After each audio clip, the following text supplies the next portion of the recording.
smartest guys around are about to break it down like they won the game a million times. Well, actually, they didn't really win the game at all. Survivor know it all.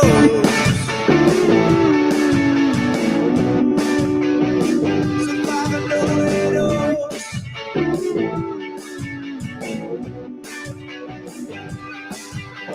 Stephen went out and down. Got the game on they know it all. Yeah, that's right. Survivor Know-It-Alls. I'm back after. Oh my God, Steve, what's this? Is this the merge vote? With 10 people voting, and people played Survivor, and this was beautiful.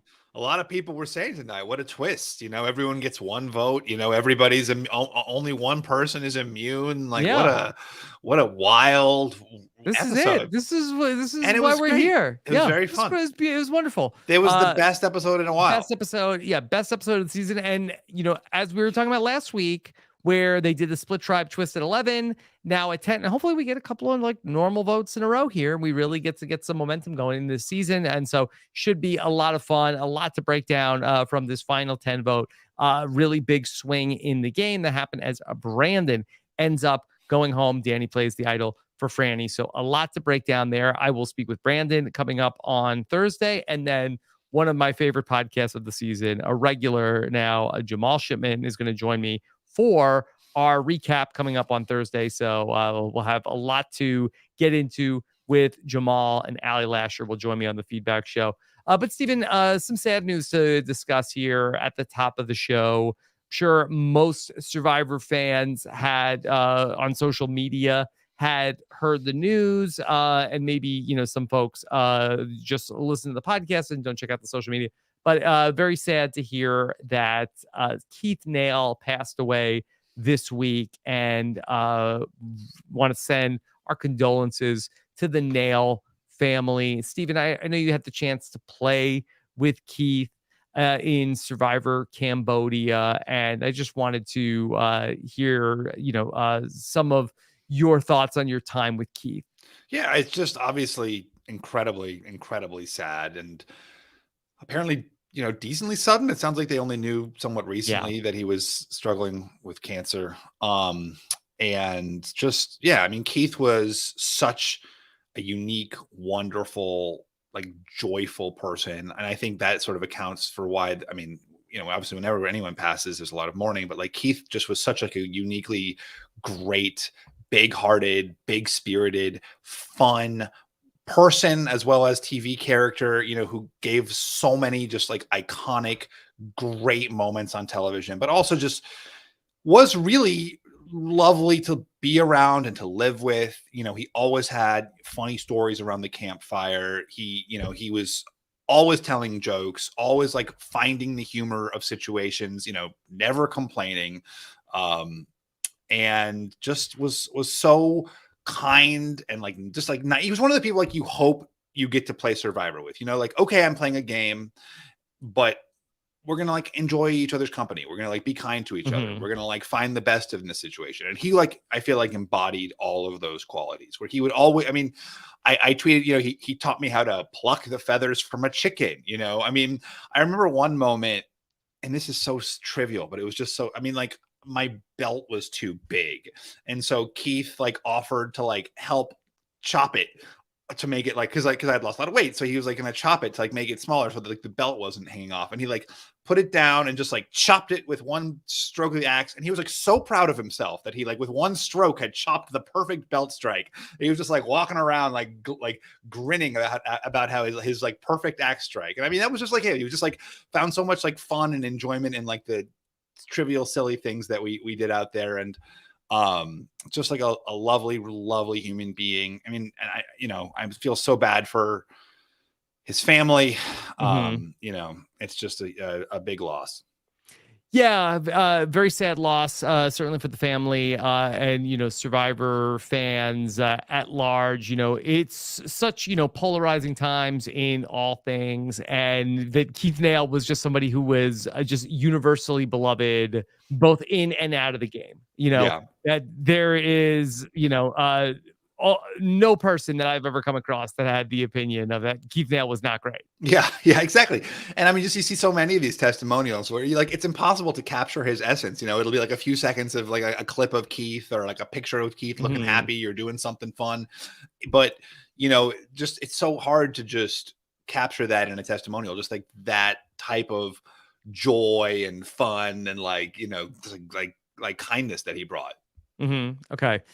So yeah, it's with a heavy heart. We're gonna get back to talking some Survivor tonight, but I am working on something else that is more Keith Nail specific, and hopefully I'll have some more information on that coming out in the next couple of days. But all right, Stephen. He also said like one more. He's just like he was also talking about how he had like great ball sense because he was also like great with like the ball challenge. The ball like, challenges. I was also talking about I got great ball sense. It was just like a I don't know. Maybe it doesn't translate, but like the way he would say it, he just like I've really got great ball. I mean, just was not like a he wasn't being like no, we got it. Yeah. Okay. Yeah. All right. So Stephen, thank you for sharing all that. I appreciate that. So let's talk about this. So many different angles to talk about this from.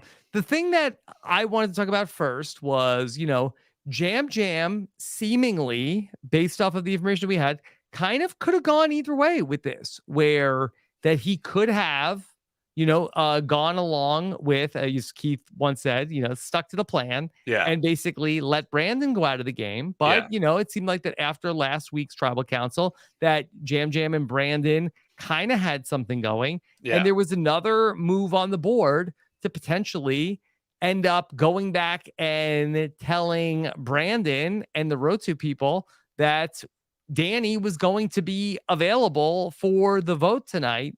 Did you like the move to stick with taking out Brandon? Yeah. And just to be clear, Jam voted for Franny, but obviously I think with the assumption is, I think your read on this is like mine, right? That Jam and Carson voted for Franny with the with the full knowledge of Soka, that like and just to keep Ratu, to keep their alliances. Ratu, I thought it was extremely elegant, if that's what happened, right? That his plan was like, give the thumbs up to the Soka hit, but also like vote with Ratu. So then they've got the Soka group on their side. Well, I don't even know what other interpretation could there be of no, it? I don't know. I just like, whenever there's anything that remotely deviates from the narrative, right? Oh, Jam voted for, Franny. Maybe he didn't think that Danny would really play his idol and he wanted Franny out, or maybe like Jam went against the plan and like voted for Franny, but who knows?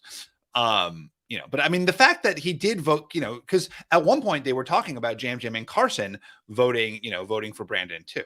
But yeah, I mean, I think it's like amazing for that Tika 3 that they know everything, have everybody's blessing. And then it was extremely elegantly done. They get to keep the allies on both sides. They didn't have to choose a side. They didn't have to like all pile votes on Franny or, all pile votes on Brandon. They like stuck to the plan and the other person was eliminated.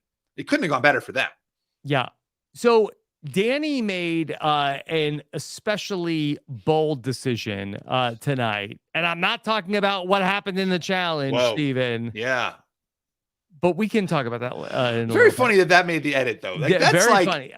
You know what? I gotta say that my edgic is off because I'm like, oh, Danny's going home. That's in there because he's about to go home. Right. That's the kind of thing you get in your boot episode or your toot episode. But I thought for him to survive this tribal council tonight and get that in the episode, that was a lot. It's a big night for him. Yeah, big night. So for Danny, what do you think about his decision to still go through with playing the idol after it had been leaked?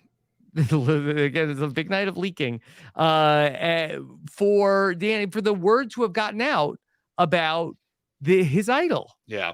I mean, that seems like a big mistake, and we should certainly talk about that. Yeah. I mean, as soon as Heidi said, I probably shouldn't be telling you this, like if you ever say that on Survivor, just stop right there. Just walk away. I probably shouldn't be telling. You know what? I'm not going to tell you this. I'm going to leave.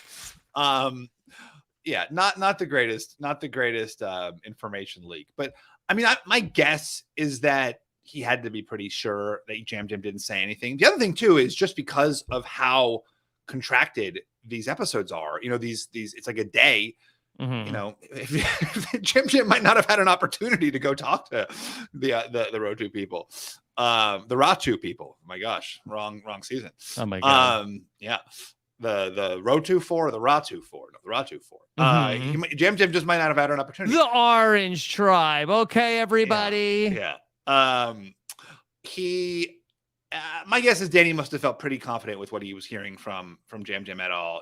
That it seemed like they were all very much on the same page. Given that like they, obviously said, "Hey, okay, we're gonna vote for Franny anyway," but blah blah blah.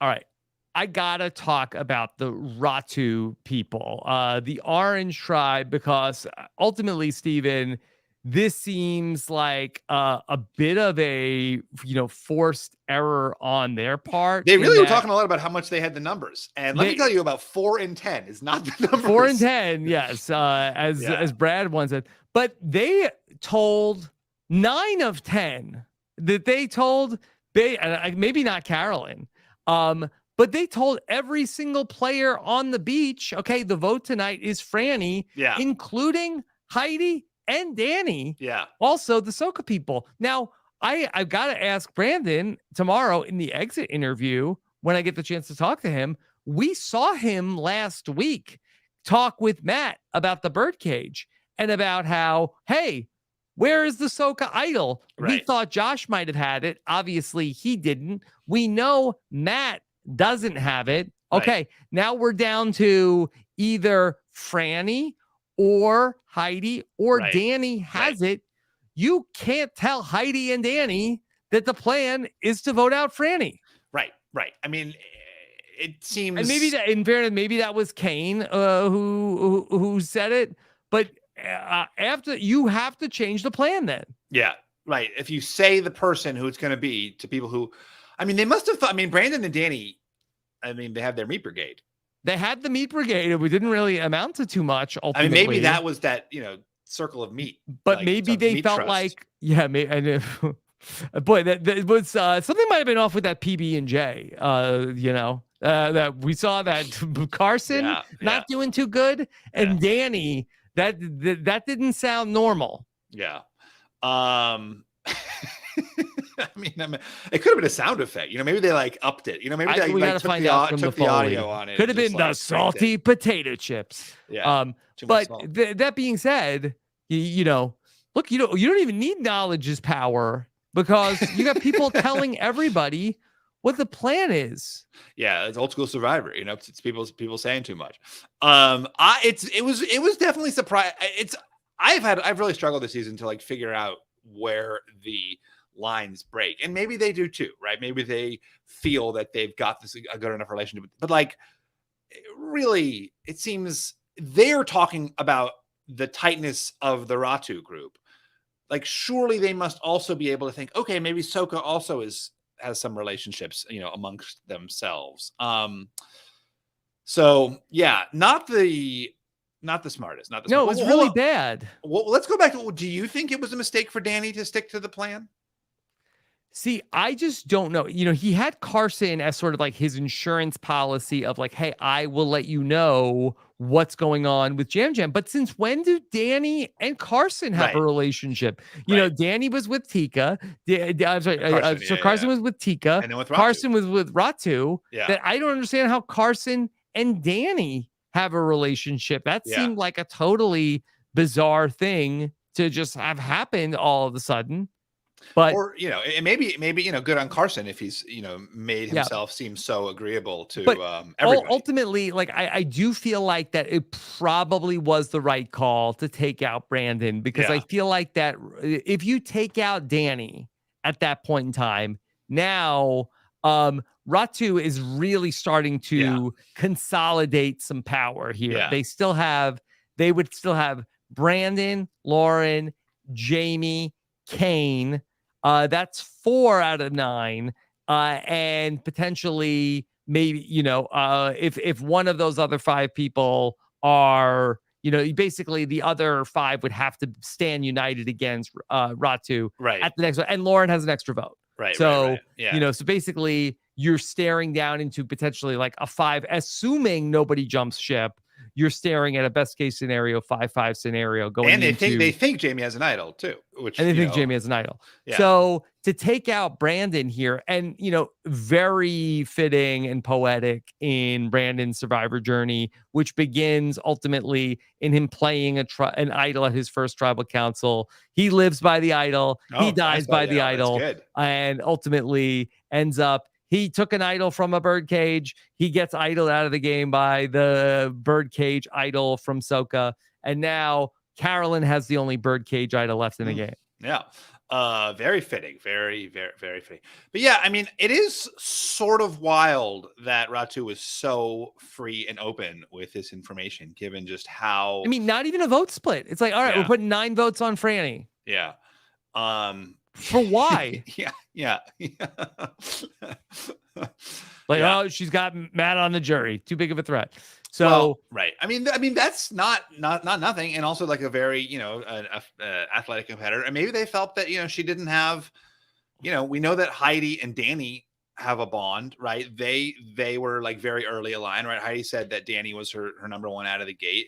And maybe Franny just doesn't have those relationships. Franny was with Matt. And it does seem, I will say about this season, that everyone seems to be like most into, preserving their best relationships, which whatever, maybe all seasons are like that. But like, I mean, that care to not draw a line in the sand seems to be almost universal, right? Like that's what Heidi was saying about her use of the advantage last week. So I didn't want to alienate people. We talked that through so many different ways, sort of late in the week in terms of when we got to the feedback show. We were talking about the idea of what if Heidi really got everything she wanted? What if Heidi wanted to split up Matt and Franny and then wanted to make a move to make it seem like, oh, I'm trying to save Matt, Franny.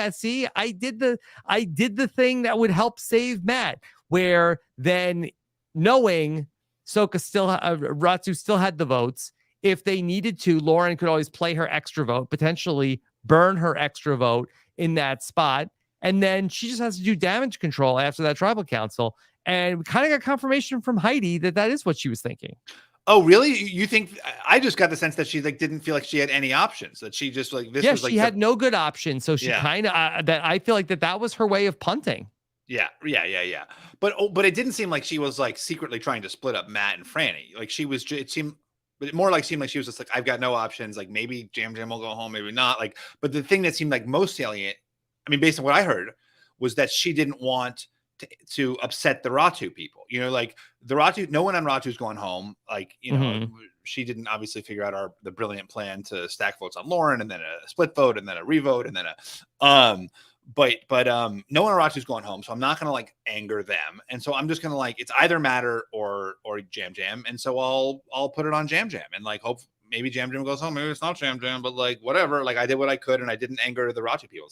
Like, I don't get what you're saying that like she wanted to split up Matt and Franny. That she felt like that perhaps Franny would be a better ally to her and that she was always going to, she would not have Franny as somebody who would look at her as a number 1, right? While Matt was still in the game. Oh, you're saying that more, but she didn't like say that. You're just saying you think that could be good for her. Yeah, I think that there's, some corroborating evidence. I think that's a theory that's out there. Okay.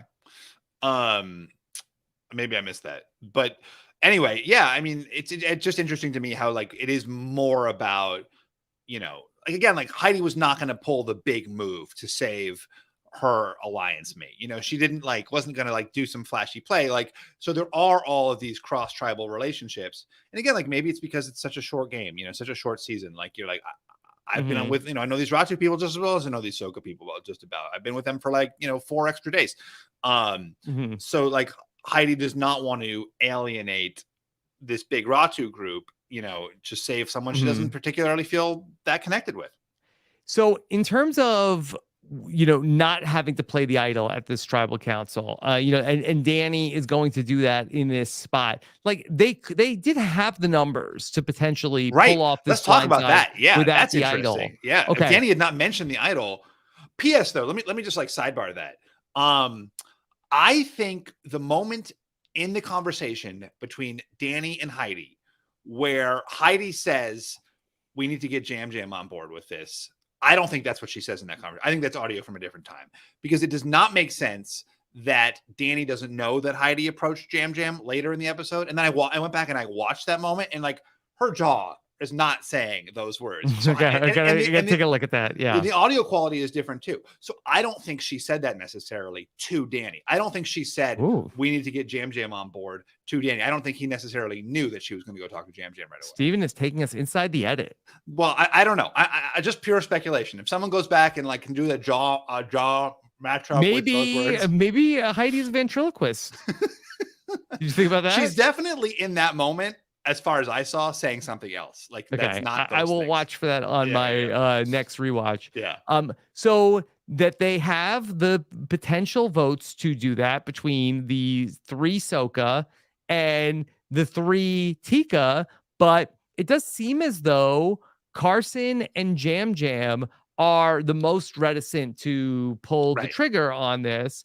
And I'm wondering if you feel like that in the new era, that there is so much of a thought, like, and they don't know about Gabler's win, but they have seen in Erica and Marianne that the way to get to the end in the new era is to sort of like, keep your powder dry and sort of try to avoid being seen as sort of like the person who is going to be the big threat to win the game. Yeah. So do you like that sort of going under the radar further and then ultimately like getting the outcome that they would have wanted, and also the added benefit of Danny playing the idol? Yeah, no, I think it's amazing. I mean, I think it's so great. Obviously it's like they didn't finesse it, which is interesting. Like, right, like Danny offered to play the idol before. I mean, apparently before they even like tried to get the numbers. Maybe they never felt that those numbers were reliable numbers, right? And maybe if there was no idol, they wouldn't have been reliable numbers, right? Maybe if there had been no idol in play, Jam and Carson would have been like, no, I'm sticking with Ratu for now. Like it's got to be Franny. Maybe we can bounce back next week. But it is interesting, yes, that there's this concern about, and correctly, about like sticking your head out of the sand too soon. I saw someone on Twitter a week or two ago, maybe it was last week, because I think it was about Matt, was like saying that the best way to play the game in the new era, because it was like it's such a random lottery right now of like, what crazy twist is going to happen and what crazy advantage. Like, you should just like not do very much and just like be nice to everyone and hope that in all like the way like the craziness shakes out, like, you're at the end and everyone likes you, like don't piss anybody off and just be super nice. And then like when all of the like, the balls like clink into their place, like hopefully you're still there and then they'll vote for you. Yeah.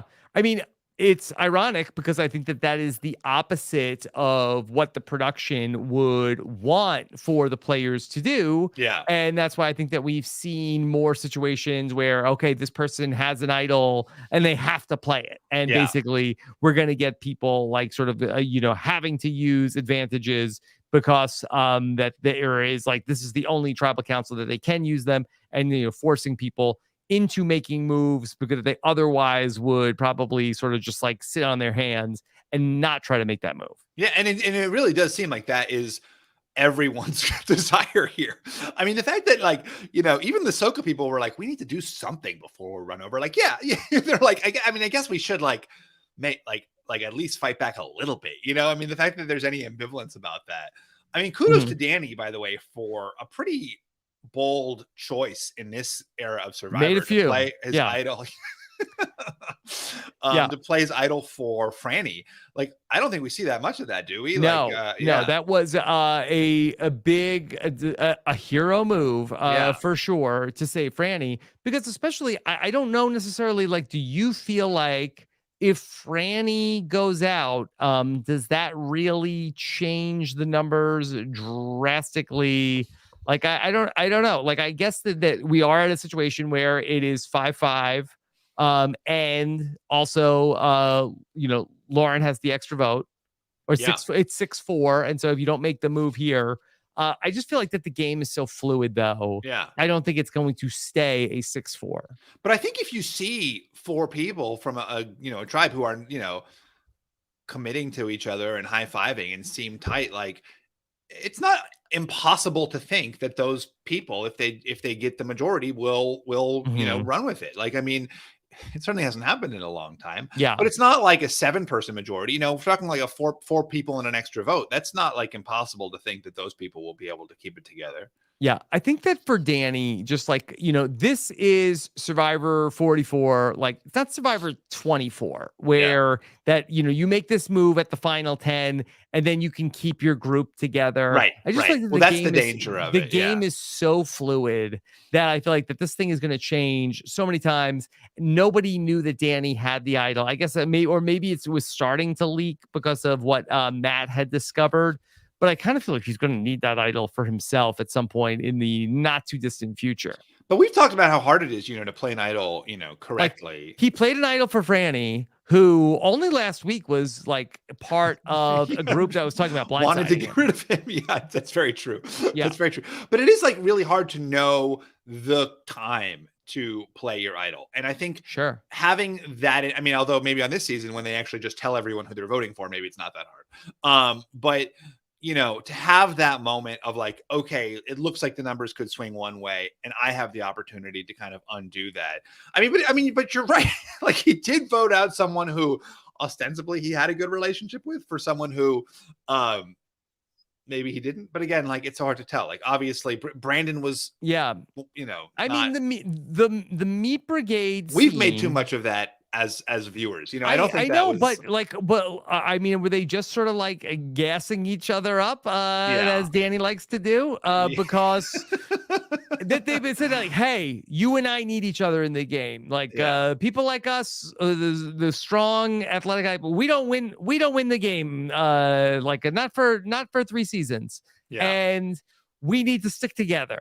And I don't know. It was just all like all talk, because I kind of feel like that. Like, okay, Brandon is gone. I would not be surprised if Danny goes out next. Yeah. In fact, it seems actually somewhat likely that Danny will go out next, since he's been a pretty. I mean, it's got to be like Danny or Lauren next, right? If you had to guess, I would say Danny or maybe no, not Lauren, but she was just a target. But she does have the 2 votes. I think. Yeah, she has the 2 votes, but like that would. If I was Lauren, I'd play those 2 votes this week, because like once she doesn't have the 2 votes. You think it's gonna be like Kane? Poor Kane? No. Maybe it could be Kane's time. But going back to Danny, that if he doesn't tell anybody about the idol, like, this goes a lot smoother, right? Like, do you need to tell Franny you're going to play an idol on her, or can you just go to that tribal council? Well, that's what's so interesting about it. Like, he didn't want to tell everybody about it. And like, I mean, it does make sense that he would tell his closest ally, like, hey, like, I've got this in the bag. We don't have to stress about. But he told Franny too. Did he tell? Oh, he did tell Franny. Yeah. No, I'm saying, like, it made sense for him to tell Heidi. It did not necessarily make sense for Heidi to tell Jam. I think that was where sort of the leak was. Sure. Yeah. But I don't think it's crazy for him to tell. Why Franny is the person he's going to save. Like, why is Franny going to like be like, let me betray this guy who's about to save me, by playing his idol on me? Like, that doesn't seem like the best move from Franny's perspective. No, certainly not. I just feel like that, if anything has been the lesson of these last few Survivor seasons, is that you kind of you want to tell as few people as possible about these advantages. Now, no magic powers came along and stole Danny's idol, but ultimately the plan almost did go sideways. Wait, am I wrong that Carson seemed to know about Danny's idol already? Like, maybe I think that there was speculation from that we had a scene. I forget who was sitting there, but it was Matt and Brandon and a couple other people, maybe Jam and Kane. And there was some conversation about, does Matt's idol is fake, so who has the real Soak idol? Right. Well, maybe Danny feels like there's heat or something, and he's like, I got to get this thing out of my hands, so that perhaps we can, good time to use it. Yeah. Stephen, so this was the 2nd season in a row that we ended up having like this long 2-act immunity challenge where we picked partners, and then we got down from 8 to 4, and then ultimately we had our individual immunity winner. Did you like this as part of the episode? I did not hate it. And I'm sure a lot of people did hate it because, let's get to the strategy stuff. Yeah. But I mean, we don't see a lot of like really fully run immunity challenges. And so, you see a lot of like quickly. I mean, I thought it was fun. I enjoyed it. I'm not going to like complain about too much. It's not for me. Yeah. Two segments of the challenge. And look, sometimes we do a reward challenge and we do an immunity challenge, and about roughly eats up the same amount of time in the episode. But to do the 2 segments of the challenge, to me, I don't find it to be super exciting. Were you excited to see a challenge from Survivor Tocantins, where famously Coach came back from Exile Island and had to compete against JT? Yeah. And the Chimney Sweep Challenge. Is that what it's called? The Chimney Sweep Challenge? I believe it's called Chimney Sweep. But this was not Tocantins was not the first time that was used. No, I do not believe it was. I mean, I think it was in Micronesia. I remember like, what was the one where like Parvati like levitated doing this challenge? What? Like she was like, or maybe that was a different challenge. That was the pole standing challenge. Mm-hmm. Yeah, that was always happy to say. This is a miserable challenge. This is a terrible, unfun. I don't like the challenge. I mean, I don't want to be like one of these like soft modern people. But when Jeff is like, you are going to go numb, you are going to lose feeling. Like this is about how much suffering your body can take. Like that doesn't engage me in particular. I like with the racing and like the how do we figure out the planks, like and the math equations. Yeah, the math equations, right? And the twisting through the net, that was very fun with like Carolyn and Carson. That was very, I mean, that was just like she's just like howling. But I don't need to see someone like, how miserable can you be? And then like it's just like people standing there ultimately. Yes. Did anyone did you experience anyone's flatulence in Tocantins? Like when Coach, he had just come back from, his monastic experience on Exile Island. Yeah. I don't really remember. You and JT had recently been out on your meat brigade. Yeah, that's right. I'm sure we puked. I don't remember, you smell so bad. You can't like smell anything, like that you yourself are so nasty that you can't like nobody else is like a noticeable odor. Mm-hmm. Yeah. But all right, let's just talk about this bold decision from Danny. Yeah. So, all right. He needs to pass gas. And look, I'm all for it. Chemical warfare in the challenge. This has been what this whole podcast has been leading up to. This big moment. You really like, right. So he makes you need to release this a decision. Yeah, like Danny. Yeah. So he makes a decision. He's like, hey, Jeff. Yeah. I mean, I have to say, I admire the chutzpah there to be so bold. You're so intimidated by Jeff when you're out there. And to say, basically do like, pull my finger to Jeff. Yeah. Jeff made a fart joke though. He's made on Tocantins. I still remember he like made a fart joke like very early. I was like, oh wow. Like, I think that maybe his humor. That's he enjoys a good fart joke. At least he did 40 years ago whenever I was on. Yeah, I don't know. I don't think I ever heard any potty talk from Jeff. Yeah. But he did that, and my question, Stephen, sound effect or not? I think it has to be a sound effect. I mean, it wouldn't have been that clear, right? Like maybe it was. Maybe they heard it. They had to be like that. Had to be. There's no way because like it's not his butt's not mic'd. No. Yeah, I think it had to be a sound effect. Yeah. Like maybe they all heard it and they laughed at the moment, like it probably actually happened. But I think that was a crystal clear little toot. Mm-hmm. Yeah. Okay. What do you think? You think sound effect? I think it was a sound effect. Yeah. I think that it was. Look, we'll have to ask. Maybe I can ask Brandon tomorrow if he could hear from the sit out. If he remembers how. Yeah. What was the audio profile of Danny's fart?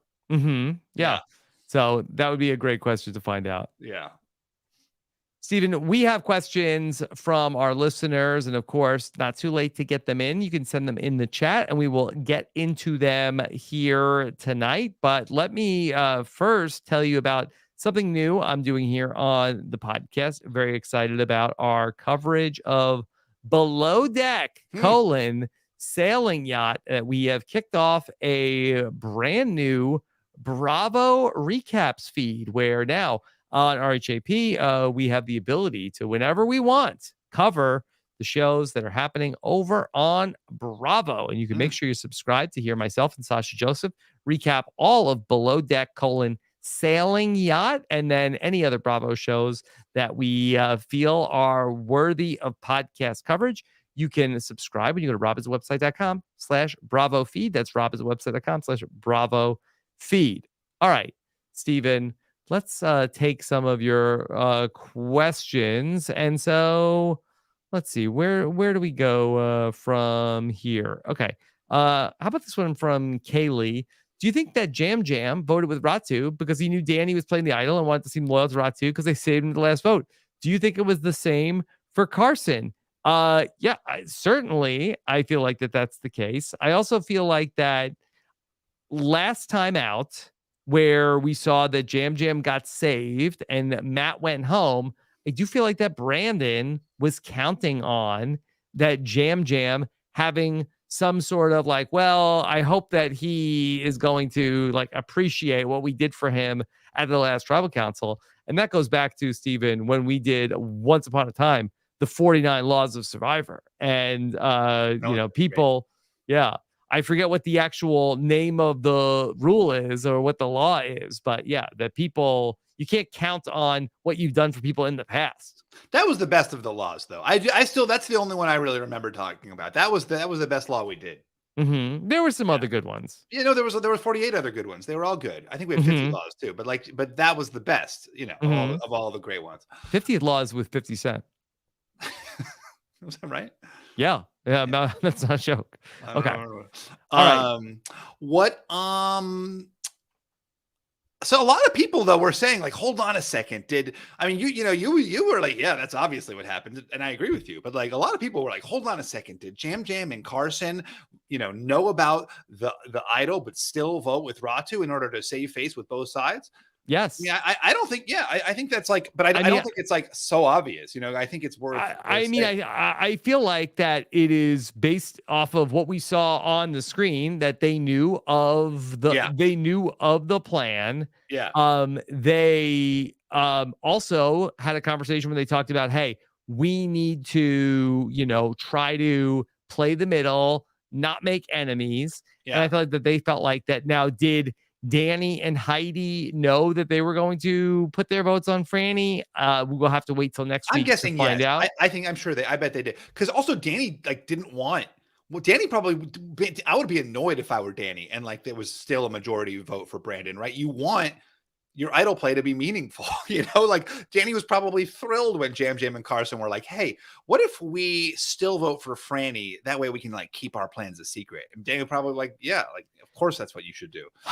I feel like that for this to work best, they do not tell Danny and Heidi and Franny what they were planning to do, because it reeks of being like a little too cute. Man. Okay, I disagree with you, but because I feel like that you like if you were going to do it, and then you might as well just vote with them at the point where you're going to tell them that you're going to do it. Like for Jam and Carson, if they don't tell them, they still have plausible deniability of, yes, we could have, we did find out that he had an idol, but we weren't sure if they were lying to us. We voted with you, Lauren. We voted with you, Kane. We still want to work with you. They still have a lane there. Whereas if for whatever reason they decide, you know what, let's get Danny next. Okay, Danny's at the bottom.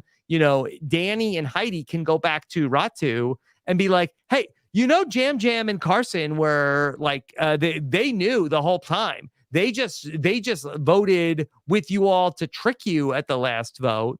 And so they have a card to play against you, as opposed to if you just go, you knew the plan, but you ended up just like being able to go back to Ratu. And then you can still say to Danny, like, oh yeah, we knew you were going to play the idol. Well, first of all, either way, they can still go back to Ratu and say that, right? No matter what, that's the whole point of voting with Ratu, is to be able to go back to Ratu and say like, hey, we voted with you, like we were with you guys. And I think they're trying to play the middle. So like, why would they then vote against Danny's plan, even though it wouldn't make sense for like, it would just like confuse the Soka people. Like, you knew we were playing the idol and yet you voted again. I'm just, for me, it's so clear that they must have told them beforehand, like, hey, we're not going to vote with you. Cause like, that's the kind of thing, like you kind of want to iron out first. Cause otherwise when the votes come up, you're like, wait a second, why did you not vote with us? You know, you feel we betrayed, weren't sure you were going to play the idol. Like, even though, yeah, but then especially, why did you not vote with us? You know, if you didn't think I was going to play the idol, like we really could have used those votes, like because they were kind of like negotiating how many votes they had on Brandon. You know, do we need the idol? Like, I think that they would have been crystal clear, and I think they would have sold it to Soka as a positive. You know, we are really with you guys, but we need to pretend we're with them so that we can, you know, get all the details of their next plan. You know, because they're going to come back hot. You know, Danny, it could be you next time, and like, you know, but we need to pretend like we're still with them, and but we're really working with you. That's, I mean, it's interesting. I guess we will find out, but like, that's sort of how I read it. Like, I would be surprised if they did not tell Danny in advance. Okay. Maybe next week. All right. Here's a thought. I mean, why not Carolyn?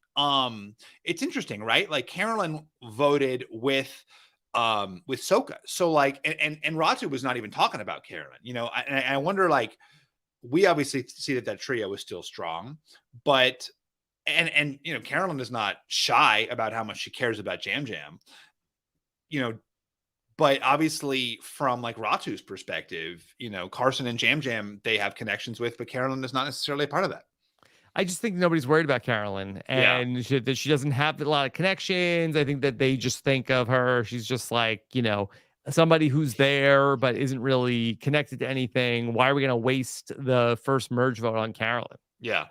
I think that, like, you know, I mean, Carson, Jam Jam, and Carolyn do really well, like potentially. I mean, I'm not talking winners at it because I've been wrong every single time since in the 40s, but potentially the final three.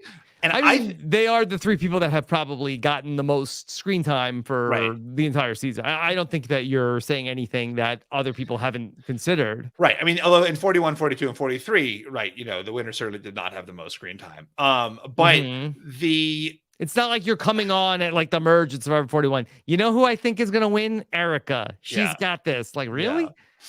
Yeah. But I wonder if that's one of the reasons. And it relates back to the Survivor token chains, as everything does with me. I wonder if that is one of the reasons that production seems to love this season so much more than the viewers do, which is that, like, to them, oh my gosh, these kooky characters, like these totally oddballs, were totally down in the numbers. And then they came back and made such final three. But we, the viewers, are watching the story of how that happened. So like, it's kind of telegraphed to us. And that was a lot of the criticism of token chains. You know, production loved token chains. Like, what? Like, these two guys, like they had nothing going on and they're the final two. But when you're watching the story, like, the story's all about how that happens. So it becomes much more obvious.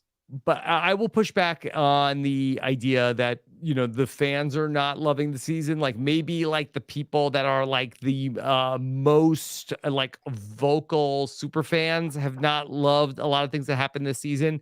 But I do feel like when you talk to your parents, like, that this is a lot of people's parents' favorite season in a long time. Oh, really? Oh, okay. That's great. That's great to know. I didn't know that, because I only hear like there's a lot of like, oh my God, like Carolyn and Jam Jam. Like, I can't believe they're still there. Like, you know, I think that a lot of people are really just, you know, enjoying like the big characterness of what's going on. If you are not looking over what's happening with the strategy with like a super fine tooth comb and trying to like, wait, does it make sense? That there are, I do think that there are a lot of people who are, you know, enjoying the vibes of this season. I like it too, by the way. I think it's really fun. I mean, the characters are really fun. But P.S. though, if I asked my parents, you know, about it, they'd be like, "You're still talking about Survivor. Survivor's still on." Like, yeah, thank you. Thanks, Mom. Yeah. My mom is very high on this season. Yeah, is she? Yes. Okay. Stephen, what does little H have to say? Our little H wants to know, question, season 43, pick partners the fair way by drawing sticks, and tonight they pick partners by a first come, first serve. Which way is better TV? and the best strategize. I mean, I think that this was certainly better than what happened in season 43, where they just drew sticks. This is definitely better TV. I was like, it was interesting. Like the first person to speak up, was it like Jamie going over to Heidi or something, right? Was it like, she's like, Jamie, like, you're with me. Like, yeah. I don't know if that's the first person I would have picked. Yeah, I don't know. I think that they seem to be a little bit more like thinking like the Squid Game of it all, of like, oh, I'm like, I might be this person's partner, right? But I'm gonna have to face off against them. Like, I might actually be going up against them, and I think they were like matching up in like, oh, who's my height? You know, they were looking at some things that it didn't seem like the Survivor 43 cast was considering. Yeah, like who can I potentially beat in a face off? It's very true. Yeah. Did Jamie have shade towards Heidi when she talked about how she's always a 10, but she wears it well? I don't think that was, I mean, I think that she was talking about herself, and like, you know, obviously that was, I think it was more like, this is how great I am, not like, you know, negative towards Heidi. Okay.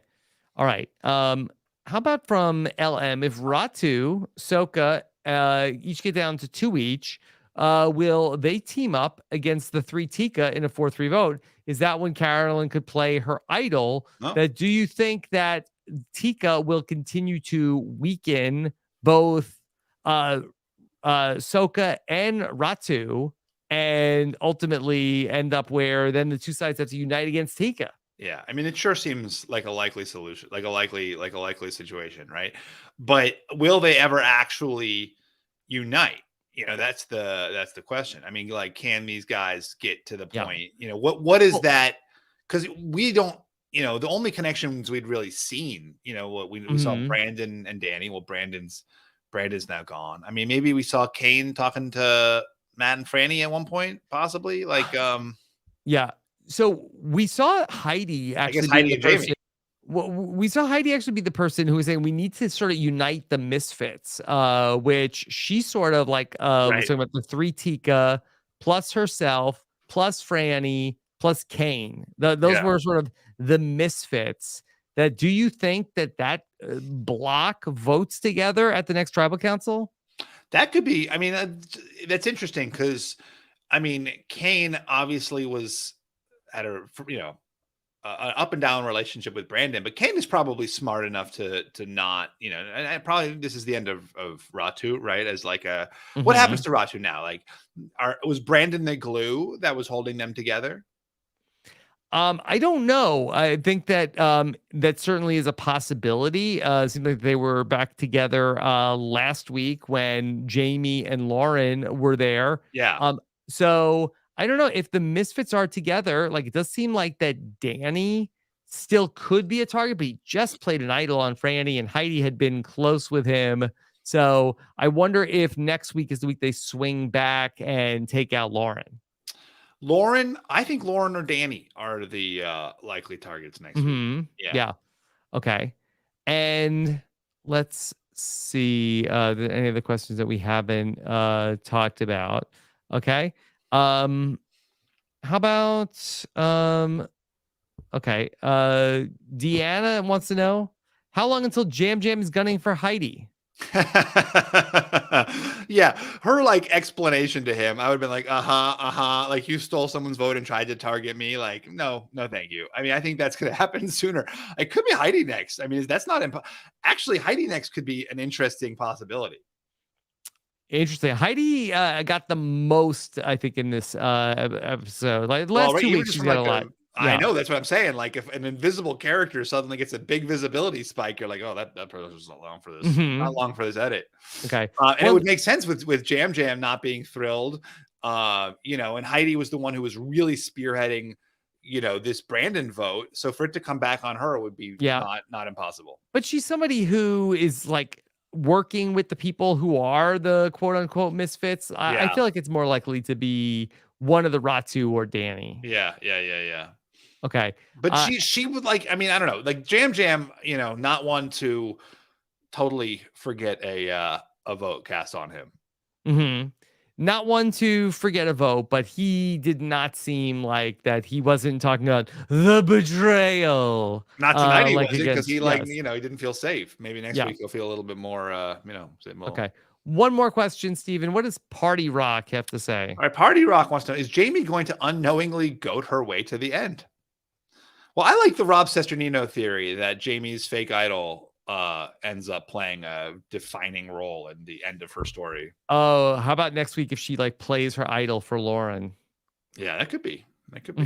Yeah, that fake idol is getting played and getting played hard. Although she hasn't really it hasn't been like, she hasn't mentioned it. We haven't been like, oh, I've got my, Yeah, but it's been in, there's like, it came up in the episode tonight. There's rumors that, right. Jamie has a fake idol. We saw Matthew like have the scene with Carson where he told him about it. So it has been canon in the show. Yeah, absolutely. I forgot about the moment with where they were talking about Jamie's fake idol tonight. Okay.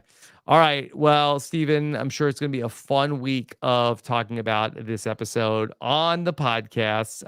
All right, Stephen, I'll give you a second to think about who's getting the fishy tonight. I think Danny, right? Like Danny kind of, was the one. I mean, Danny would certainly make a lot of sense, right? He played the idol. He had this big moment. Obviously it could be someone like Carson, who just, again, seems to be in everybody's ear. What do you think? Give me some help. In terms of the fishy tonight, I mean, Heidi kind of called the play, but then she sort of had a flub where she like told Jam, and it looked like that could get back on. I think it's probably Danny, but I mean, did Carson like have a move? Did Jam have a move? Like their move was a non-move. Yeah. But I mean, the fact of honestly, like the fact of getting to live. I mean, I don't think we've ever seen that before, in terms of like playing both sides as like, I mean, I'm sure we've seen it before. Playing both sides is like both voting for someone and, I mean, it's been the key to success in the new era. I mean, I feel like that the emergent gameplay, starting with Matthew, going back to the beginning of the season, is like anytime you can make your votes disappear, right? That is like ideally what you want to do. Be as irrelevant as possible. Has tried to like say like, oh, the votes are the currency. No, not fire tokens, Rick Devens. The vote is the currency. And more players are like, hey, I don't want this. Yeah. In fact, losing your vote, Matt Blankenship did not know. Losing your vote is like the greatest thing you can do, because then nobody's worried about you. So you're like, yeah, okay, I'm not. I'm on everyone's side. Please nullify my vote. It's like nothing. It's like water under the bridge. Okay. Yeah. So I'm actually going to say I liked Carson and Jam's move. Co-fish for Carson and Jam for that very elegant playing both sides. I like it as a co-fishy. Yeah. It would be hard to go pick one or the other. Okay. Yeah. Okay. And I'm usually against the co-fishy. Yeah, no, I know. I used to be, very liberal with like group fishies, and you really have like tightened it up. So, and I think a little bit of expansion here and there, Okay. All right.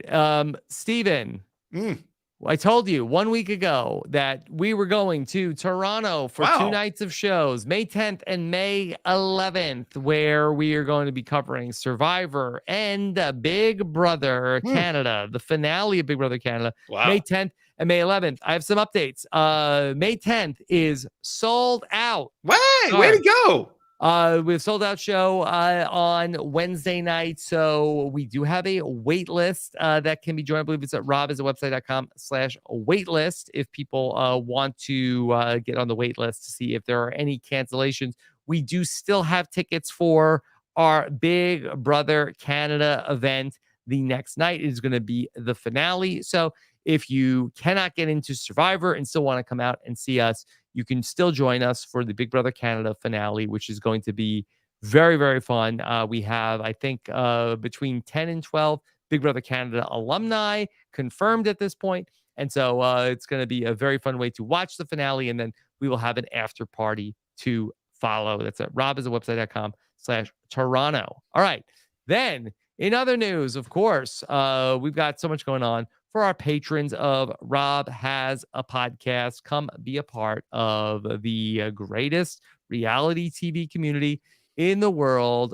Get with premium episodes, access to international reality shows, and connect with me and all the patrons when you go to robbinswebsite.com/patron. Thank you.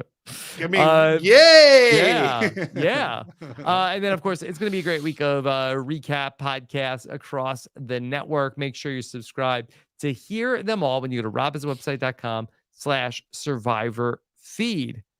Then, also, I got to speak with this man. His name is George Stephen, and he is a legend. I hear. Yes. And so check out my conversation. I finally got to talk with Australian survivors George. Shannon, Gus, and I had a postseason interview with George. That is up. It was a wild and free-flowing conversation.